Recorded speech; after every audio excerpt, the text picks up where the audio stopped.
The needs within a human being have risen because of a certain sense of incompleteness. People are forming relationships to experience a certain sense of completeness within themselves. When you have a good relationship with someone dear to you, you feel complete.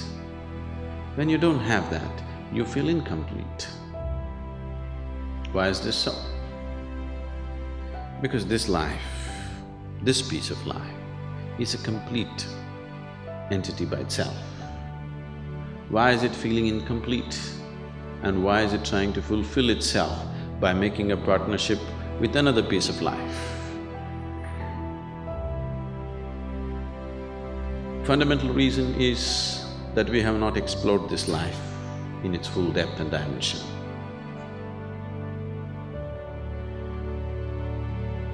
Though that is the basis, there is a complex process of relationships as such. There are expectations. And expectations and expectations and expectations.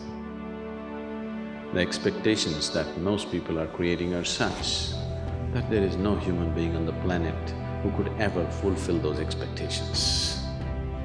In the process of holding a relationship, the first moment of meeting, the expectations may be common, but as every step that we take in life, the expectations may become different.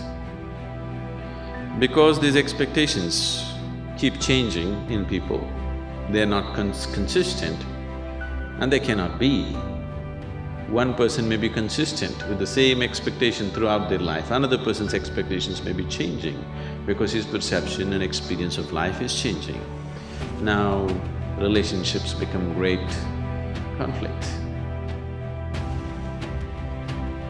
More conflict is happening within the four walls of the homes than is happening anywhere on the planet. The only thing is bombs are not exploding so you don't hear it. They may be giving each other silent treatment. It is happening because people's expectations are changing and they're not changing at the same pace. Fundamentally, why have we sought a relationship? Because you find yourself that without a relationship, if you do not have any kind of relationship in your life, then you become depressed. So, fundamentally you're seeking a relationship because you want to be happy, you want to be joyful. Or in other words, you're trying to use the other as a source of your happiness. If you're happy by your own nature, now relationships will become a means for you to express your happiness, not to seek happiness.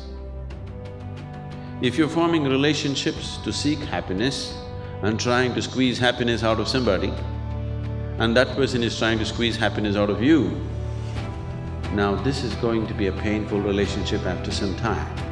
Initially it may be okay because something is being fulfilled.